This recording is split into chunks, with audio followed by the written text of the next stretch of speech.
Hotep. Hey, this is Michael. I'm Hotep, founder of the African History Network, host of the African History Network show. I'm a talk show host, researcher, lecturer, writer, and historian.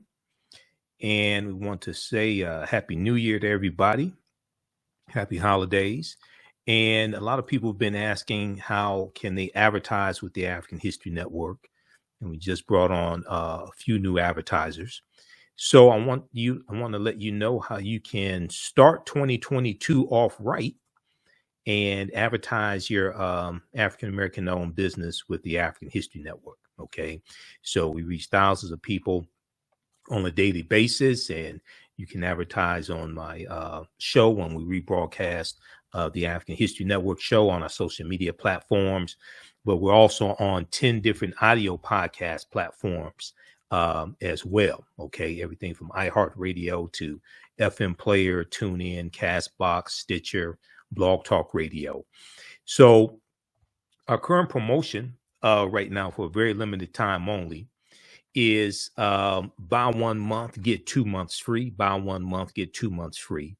All right. And we take your 30-second and 60-second commercial. We put into the audio podcast of our shows. We also put into the rebroadcast of our shows as well. We rebroadcast my shows throughout the day. And also into the audio podcast of the shows. We can create a commercial for you if you don't have one, or you can submit one to us as well. Email us at ahnshow@africanhistorynetwork.com. Email us at ahnshow@africanhistorynetwork.com for more information.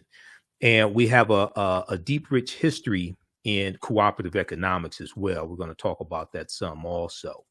So regardless of what type of business you have, you may have a e-commerce business, you may have a brick and mortar business, you may sell African cultural products, African garb, books, soaps, different things like this, African American clothing, etc. Health and beauty products are really big. Clothing, shoes, African garb. You may be a book author, okay, or you may sell books, especially African history books, African American history books.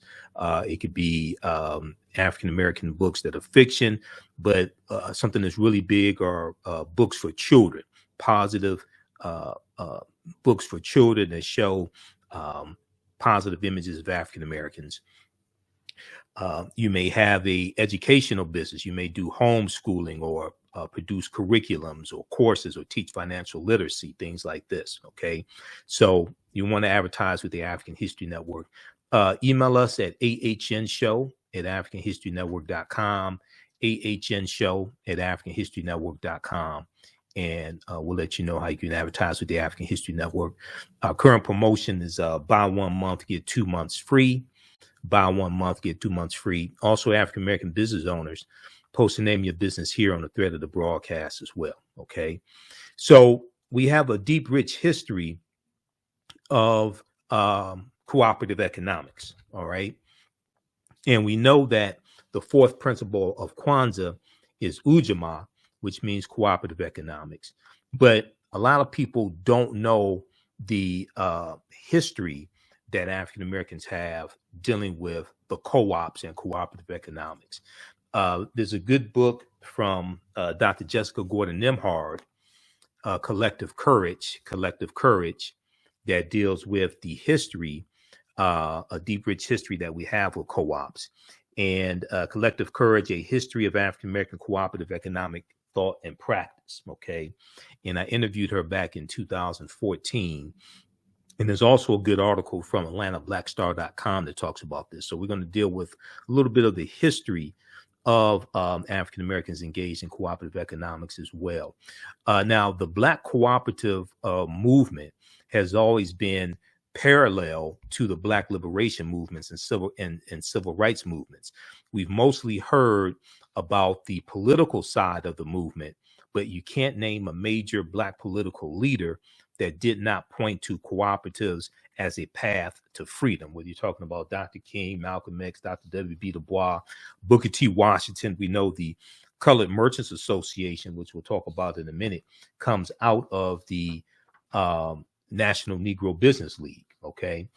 All right, now, if we look at this here, now Dr. W.B. Du Bois in 1935 said, there exists today a chance for blacks to organize a cooperative state within their own group by letting Negro farmers feed Negro artisans and Negro technicians, guide black home industries, and black thinkers plan this integration of cooperation, while black artists dramatize and beautify the struggle. Economic independence can be achieved. To doubt that this is possible is to doubt the essential humanity and the equality of brains of black people. All right. So when we look at our history, you could read Before the Mayflower by Lerone Bennett Jr., but Collective Courage is a really good book that focuses on history and entrepreneurship and specifically the cooperatives. And the concept of the cooperatives are principles we brought with us from Africa, okay, especially West Africa. There's a good article from AtlantaBlackStar.com that deals with 5 historic examples of cooperative economics that advance the black community. One of them, they talk about the Susu system, okay, which we see popular in West Africa and the Caribbean. And in parts of West Africa and the Caribbean, an ancient version of cooperative economics exists called Susu. As one of the oldest forms of microfinance in Africa, the practice is run by one of Africa's oldest financial groups, known as Susu collectors. They run their businesses from kiosks in the marketplace and act as mobile bankers. Clients make low but regular deposits on a daily or weekly basis over the course of a month into a Susu account.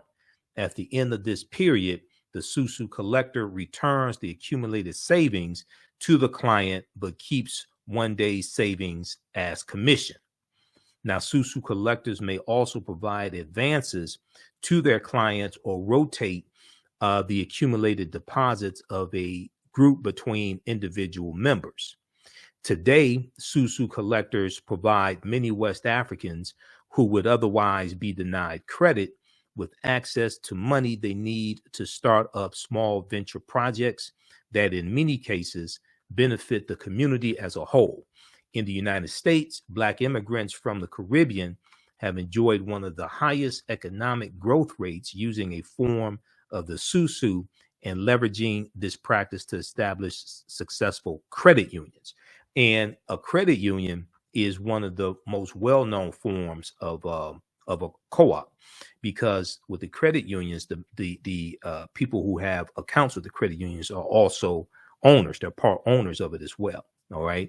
Now, African-American business owners, post the name of your business here on the thread of the broadcast, and we'll let you know how you can advertise with the African History Network. We have low-cost ways to help you market your business and reach thousands of new customers each week. And our current promotion is buy 1 month, get 2 months free. Okay, buy 1 month, get 2 months free. That's only for a limited time only while we have inventory, while we have space available. And I can create a commercial for you. If you don't have one, we take your 30-second to 60-second commercial, put it into the rebroadcast of my shows. My shows on Monday through Friday, 11 p.m., normally 11 p.m. to midnight Eastern Standard Time, and we rebroadcast the shows throughout the day. And then also on Sundays, 9 p.m. to 11 p.m. Eastern Standard Time as well. So your commercial will be in the rebroadcast of our shows, but also in the audio podcast of our shows, also on 10 different audio podcast platforms, including Facebook podcasts. So they get uploaded. The audio podcast gets uploaded to our Facebook fan page here, the African History Network. We're on iHeartRadio, Castbox, FM Player, TuneIn, Blog Talk Radio, iTunes, Stitcher, a number of different audio podcast platforms as well. So email us at ahnshow@africanhistorynetwork.com, ahnshow@africanhistorynetwork.com. And we'll let you know how you can advertise with the African History Network. We can get your business up and running today. All right. Now, if we look some more at the co-ops in our history of cooperative economics. And it may be a co-op that you want to promote. Your business may sell African jewelry. You may have a fitness website, maybe a personal trainer, or sell fitness equipment. It may be an event coming up that you want to promote, a conference, seminars, etc. You definitely want to advertise with the African History Network.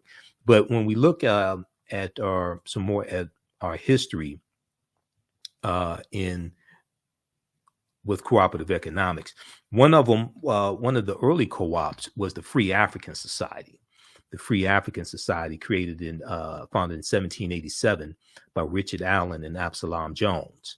Okay. And oftentimes, if you go to business school, and I graduated from Wayne State's business school back in the 1990s, we learned, white business principles, but we didn't learn about the co-ops. Now, I was studying African history at the same time and reading Dr. Jawanza Kajufu, Black Economics, and studying some other information. But in our classes, we didn't learn really about the co-ops and the deep, rich history that African Americans have in cooperative economics. Also, we were taught white business principles.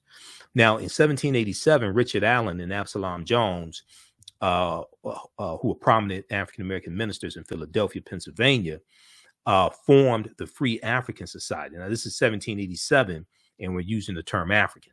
They formed the Free African Society of Philadelphia, which is a mutual aid and religious organization. And this is another type of co-op that we had. And there were cooperatives that we had that were designed to raise money to buy people out of slavery. Okay, there were cooperatives that we had that raised money to bury people when they died. Now, the organization, the Free African Society, functioned as both a mutual aid society and a club, where members of Philadelphia's African American elite could socialize and forge business relationships with one another. Now, by 1794, the society had become large enough to accomplish its original goal when members built their own house of worship. It was called St. Thomas African Episcopal Church.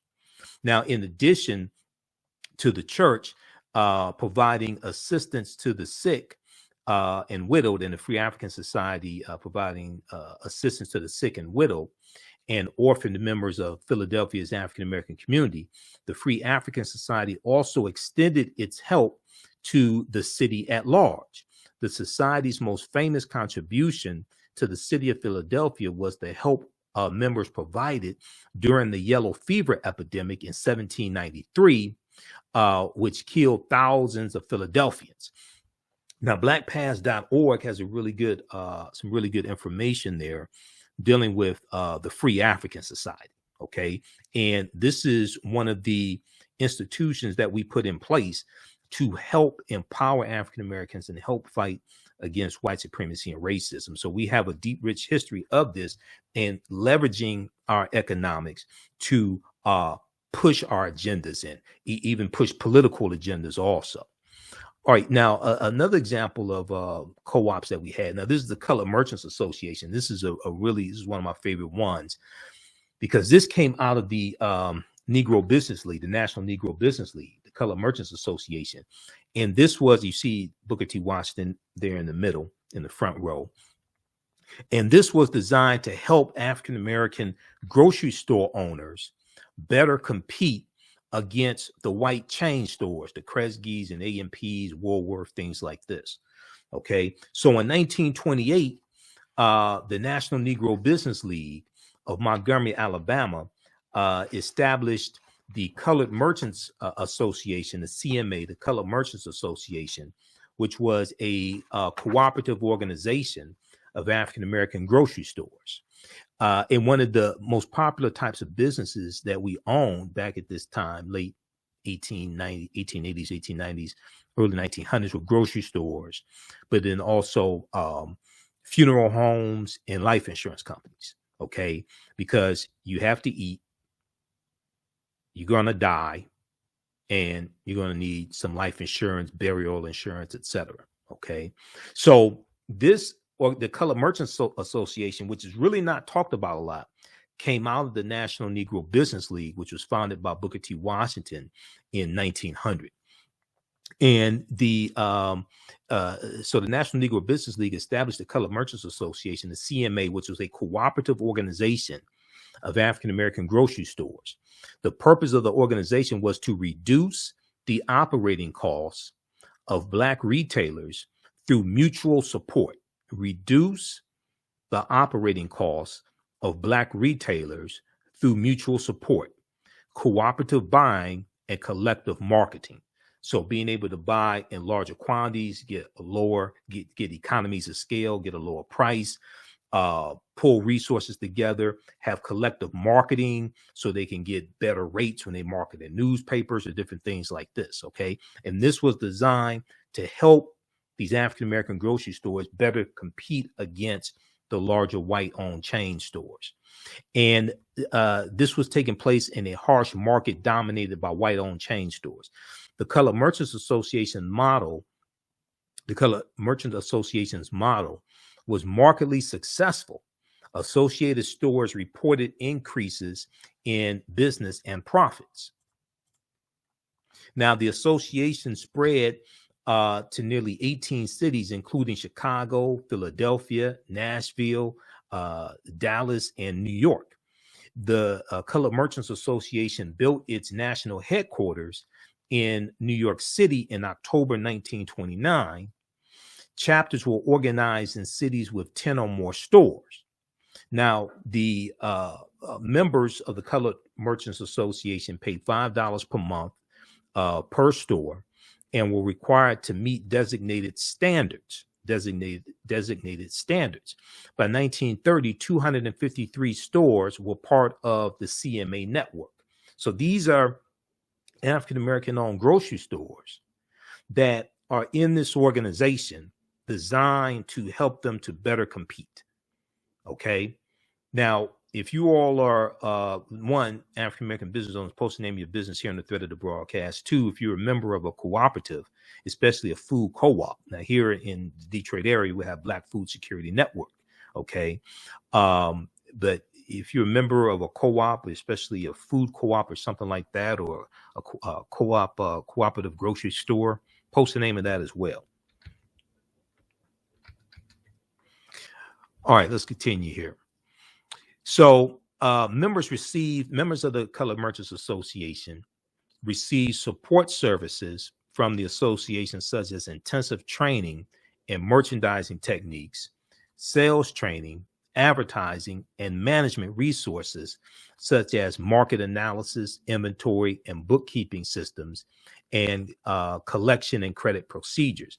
Now, these are some things that hopefully the Black Chamber of Commerce in your city is doing. If not, maybe you all can in that city create an African American Chamber of Commerce that addresses some of these issues. But these are some things that I know in some cities the Black Chambers of Commerce are trying to address, but they need support as well. Now, another cooperative, and this was probably one of the largest ones. This one, the Colored Farmers National Alliance and Cooperative Union, founded in 1886 in Texas. This one grew to about 1.2 million members. Okay, this one grew to about 1.2 million members. And when I get to there's a good article from Vice.com that deals with how Black co-ops can fight institutional racism, because this is how one of the ways historically, economically, we fought against white supremacy and racism through the cooperatives. And largely, this has been something that has not been taught in our history. And a lot of, African Americans go to business schools, they go to white business schools, predominantly white institutions, or they may go to business schools at some HBCUs and learn white business principles and don't learn this type of information. Okay. So what happens is a lot of these co-ops had to disband because they got threats from white people. They got threats from white supremacists. Members were attacked, beaten, killed, etc. So a lot of these co-ops had to disband just to save people's lives.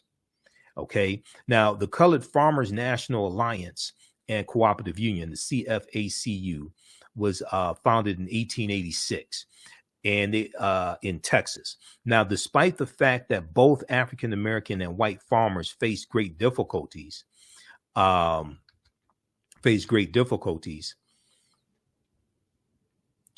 to the rising price of farming and the decreasing profits that were coming from farming. Okay, the protective organization known as the Southern Farmers Alliance did not allow African American farmers to join. So you had a group of African American farmers who got together and decided to organize their own alliance to fill their need. Okay, and they call it the Colored Farmers National Alliance and Cooperative Union. Now, the CFACU operated under fear and harassment by white farmers, but managed to operate several cooperatives in the late 19th century before having to disband, because they were getting death threats and being attacked. Now, members of the CFACU shared agricultural techniques and innovations and coordinated cooperative efforts for planting and harvesting. The union promoted alliances between farmers and laborers and was active in local and regional politics in order to maintain rights for African Americans after Reconstruction. Now, Reconstruction is 1865 to 1877, and I teach a class usually on Saturdays from the Civil War to the Civil Rights Movement of Black Power, 1865 to 1968. Now, it's estimated that the Colored Farmers National Alliance and Cooperative Union had 1.2 million members and was the largest Black organization of its time. Okay, they grew to 1.2 million members, but you know, they had to disband, and you're going to see this oftentimes where you have these organizations that are being attacked by white supremacists. Okay, not able to join white unions, not able to join white organizations, but then they get attacked by white supremacists when they become prosperous and organized amongst themselves. Now, this is if you see some of my lectures, you hear me talk about the pyramid principle that two of my teachers, Dr. Leonard Jeffries and Professor James Small, teach about. And, you know, the foundation of the pyramid is African history and culture, which gives us our VIPs. It gives us our values, our interests, and our principles. And this influences the two sides of the pyramid, our economic empowerment and political empowerment, but it also influences how we engage in economics. Okay, do we take white business principles and dress them up in red, black, and green? Okay, or do we operate based upon cultural business principles and cultural ways of doing business and cultural ways of structuring businesses? Okay, and this is something that the cooperatives teach us. And once again, like I said, these are principles we brought with us from Africa. Okay, so the foundation of the pyramid is African history and culture. It's our history and culture that gives us our values, our interests, and our principles, our VIPs. This gives us a cultural paradigm that we see reality through.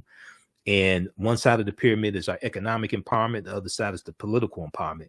And we have to have a synthesis of all of these sides as well. We have to have a synthesis of all three of these, not just one.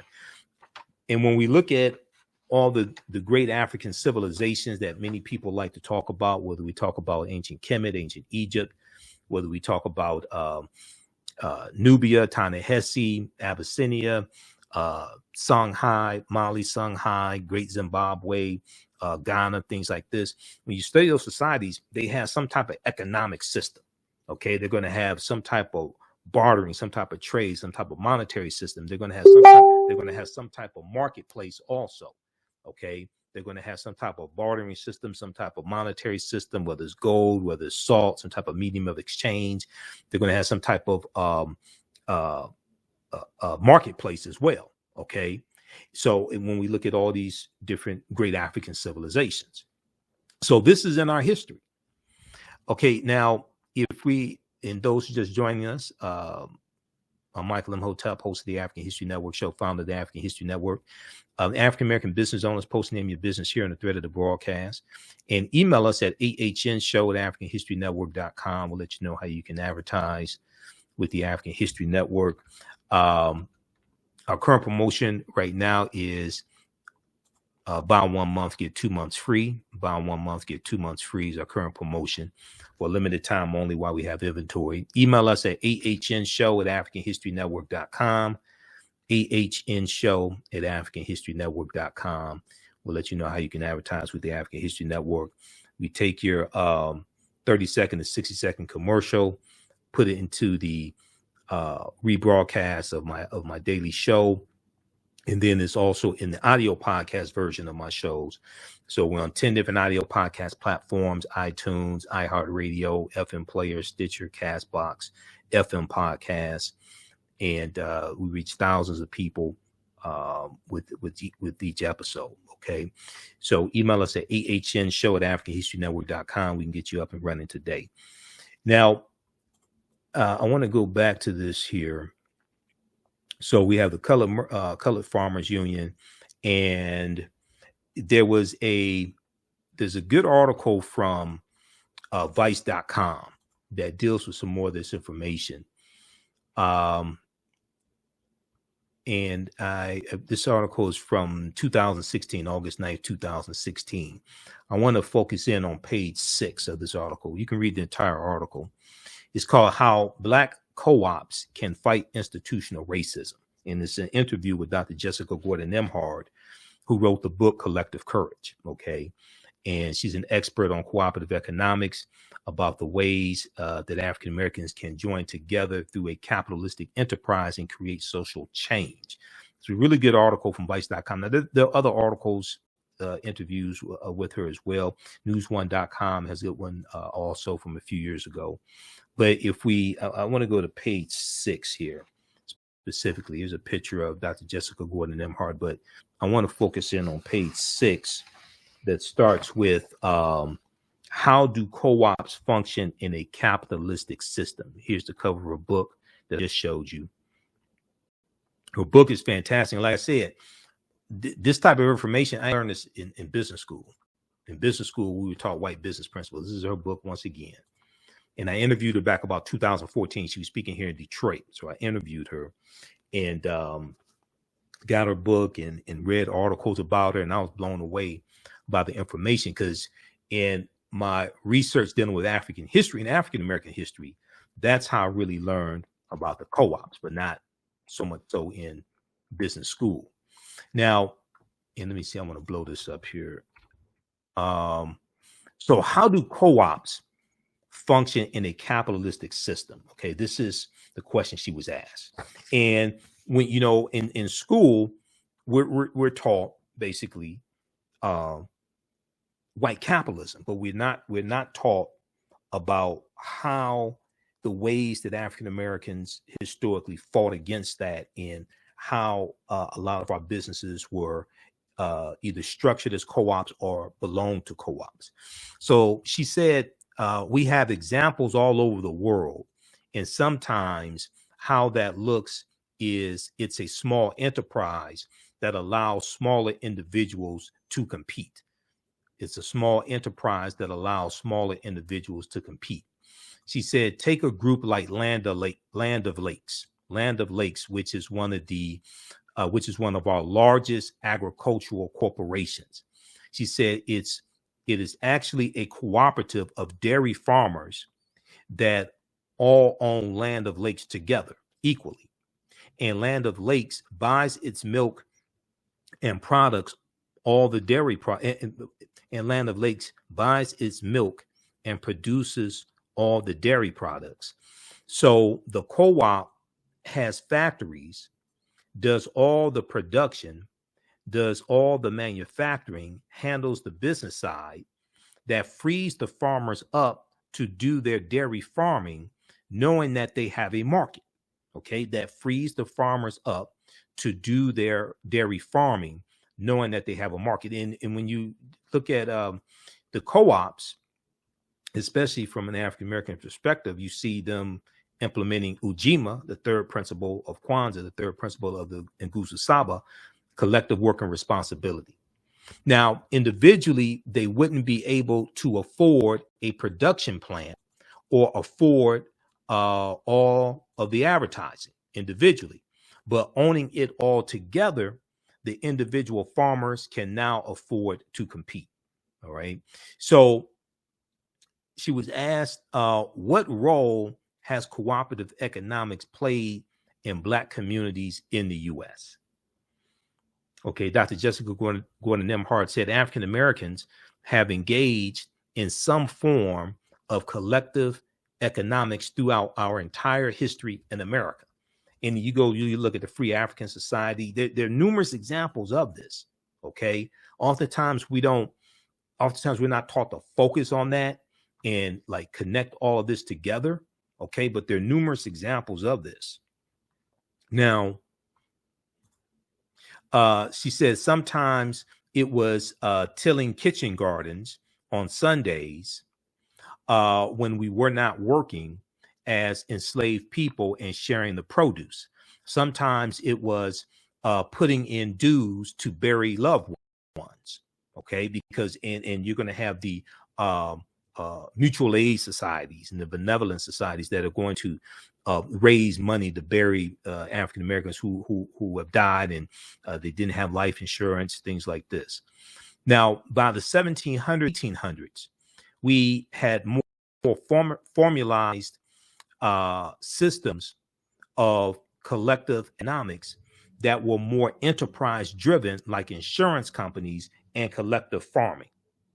Eventually, we had collective grocery stores, credit unions, and healthcare.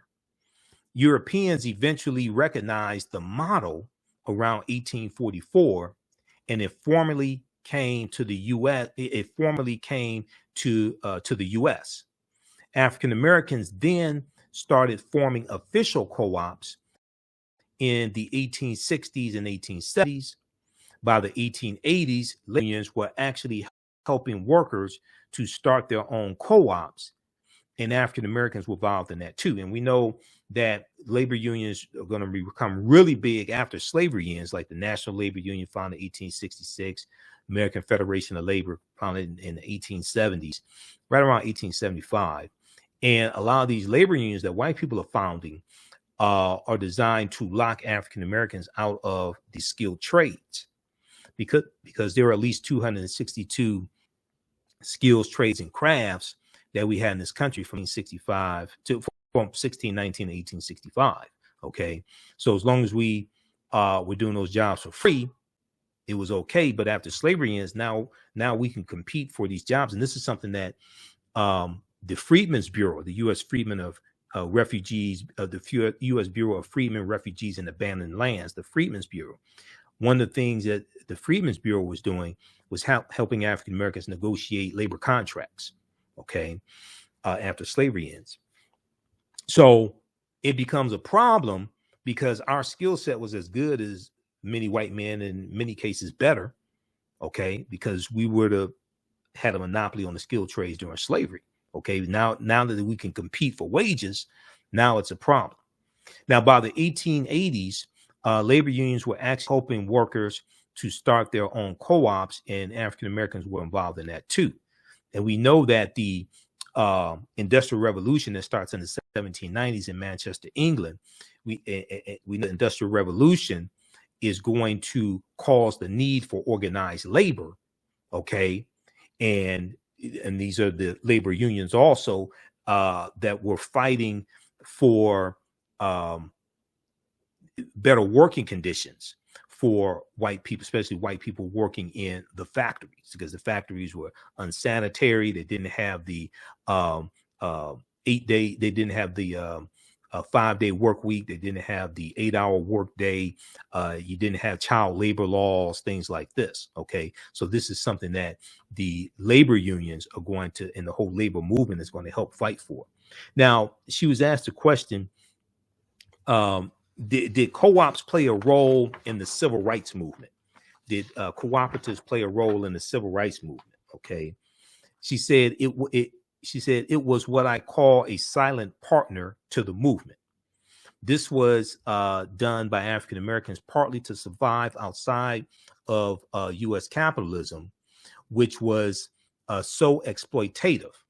It was also a way to create independence and wealth so we could be more politically active.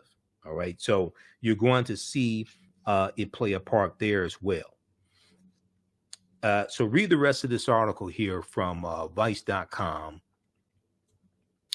This is how Black co-ops can fight institutional racism. How Black co-ops can fight institutional racism. This is from April. This is from August 9th, 2016. Okay. And this is an interview with Dr. Jessica Gordon Nemhard. This is from August 9th, 2016 from vice.com. All right. Okay. So once again, African-American business owners, email us at ahnshow@africanhistorynetwork.com. We'll let you know how you can advertise with the African History Network. Our current promotion is buy 1 month, get 2 months free. Current promotion, buy 1 month, get 2 months free. And regardless of what type of business you have, it could be an e-commerce business and or brick or mortar store. You may sell African cultural products, African American products, African American cultural products. It could be clothing, hair products, health and beauty products as well, shoes, African garb, books, especially books for children are really big, but history books, you may have a company where you sell African history books, African American history books online, or you may have a bookstore. There could be books of fiction. You may be a book author yourself, self-help, all different types of educational books, financial literacy. Education is really big. Homeschooling. You may own a homeschool. You may have homeschool curriculum. A lot more African-American parents are homeschooling their children as well. You may teach about financial literacy. There may be events that you want to market, okay?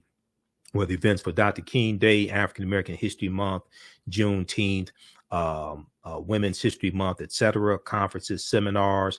You may sell jewelry, African jewelry, etc. You may have fitness websites. Email us at ahnshow@africanhistorynetwork.com. ahnshow@africanhistorynetwork.com, and we'll let you know how you can advertise with the African History Network. You can also visit our website, africanhistorynetwork.com. We're on 6 days a week, basically Monday through Friday, 11 p.m. to midnight Eastern Standard Time, and then also on Sundays as well, 9 p.m. to 11 p.m. Eastern Standard Time as well. So visit our website, africanhistorynetwork.com also. Okay. All right. Look, we have to get out of here. Remember, at the African History Network, we focus on educating, empowering, and inspiring people of African descent throughout the diaspora and around the world. Hope everybody has a prosperous 2022. Okay. Happy New Year to everybody. And I'll look for your emails. Talk to you next time. Peace. Remember, right now is correct. Wrong behavior is not over till we win. Wakanda forever. And we'll talk to you next time. Mental health and well-being have long been a taboo subject in the so-called African American community.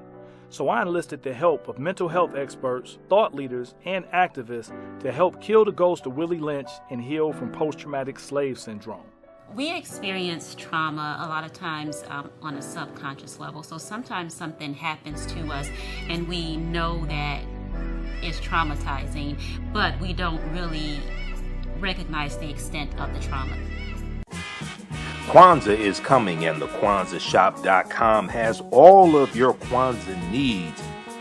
Order your Kwanzaa set today, which includes a kinara, candles, a mat, a cup, the African American flag, and a basket. Visit the KwanzaaShop.com, the KwanzaaShop.com. They have Kanara sets, which include a candle holder, candles, a mat, and a cup. Kwanzaa is December 26th through January the 1st. Add the early bird discount code for 10% off your order placed before November 28th. Visit thekwanzaashop.com and place your order today. Thekwanzaashop.com has all of your Kwanzaa needs to celebrate this African American Pan-African holiday. Thekwanzaashop.com.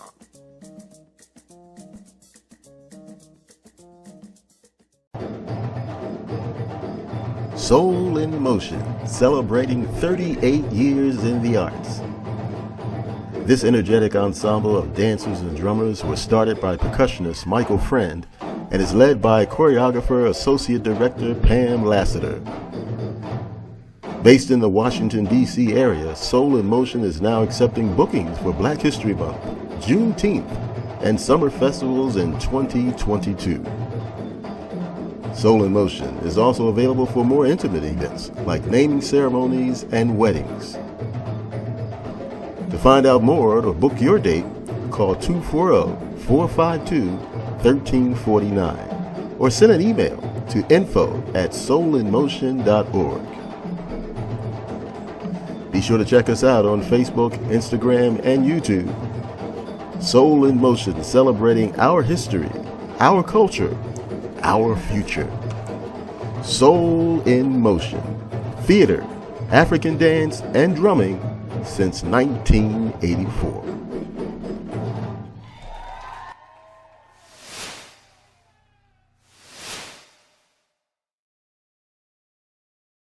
Black on Purpose Television Network. Yes, Black on Purpose Television Network. All black, all positive, all the time. The largest Black-owned streaming television network in the world. Bringing our people together worldwide. Controlling our messages, our stories, our way. Black TV the way it should be. Black music, Black history, and more. 30 plus channels, thousands of shows. Black on Purpose Television Network. Subscribe now. Gain knowledge in minutes from insightful summaries of progressive and socially conscious books. Blacklisted gives you access to curated content that'll satisfy your curiosity to learn and understand different perspectives.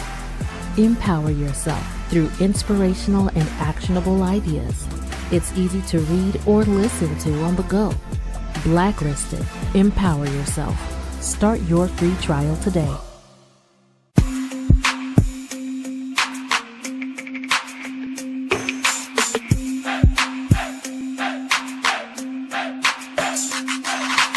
Are you getting ready for fall or winter? We have the solution for all seasonal clothing needs. Comedicwear.com is the go-to online source for Comedic African fashion and lifestyle products with a contemporary twist.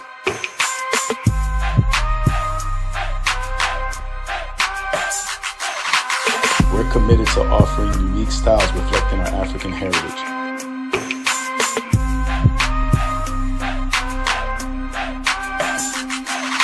Comedicwear.com is inspired by ComedicScribes.com to influence our people in learning and showing pride. Please visit our website at comedicwear.com.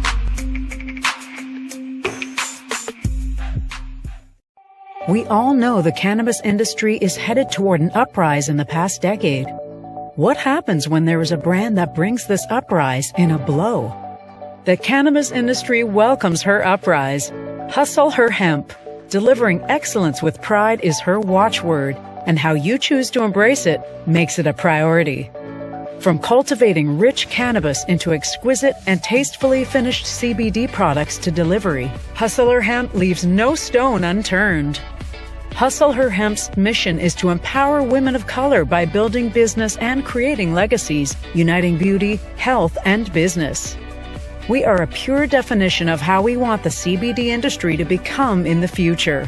While we are redefining innovation, we bring the same energy to improving the quality of life. Hustle Her Hemp is the new Uprise.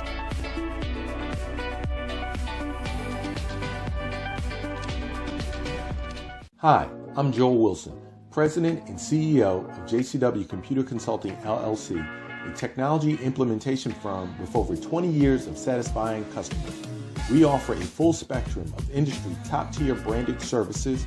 We are an authorized partner or reseller for Lenovo, Zoom, T-Mobile, Microsoft 365 and Surface tablets, Google Workspace, Acer, Asus, Samsung, PCmatic security software, and many more. Our online store features laptops, Chromebooks, computers, printers, accessories, and software. Businesses, take advantage of our free 1-hour Zoom tech consultation and know we offer top nationwide high-speed internet service providers, voice over IP, and cellular phone services. Home users, don't miss our current in-stock Chromebook inventory. Please visit us at jcwcc.com or call 215-879-6701. iRedify is a Black-owned digital platform that showcases Black and Brown cultures and people. The books on the platform are written by African American authors, Afro-Caribbean authors, African authors, and so much more. Kids 14 and under can read ebooks, listen to audiobooks, and complete learning activities. Kids can even write in the books digitally. Get unlimited access to everything on the platform for only $8.99 a month at iRedify.com. Sign up for your membership today. Come and travel with me to a time long ago and place far away. You will experience high adventure and excitement. You are fighting alongside an ancient army in fierce battle. Feel the exhilaration of struggle and final conquest.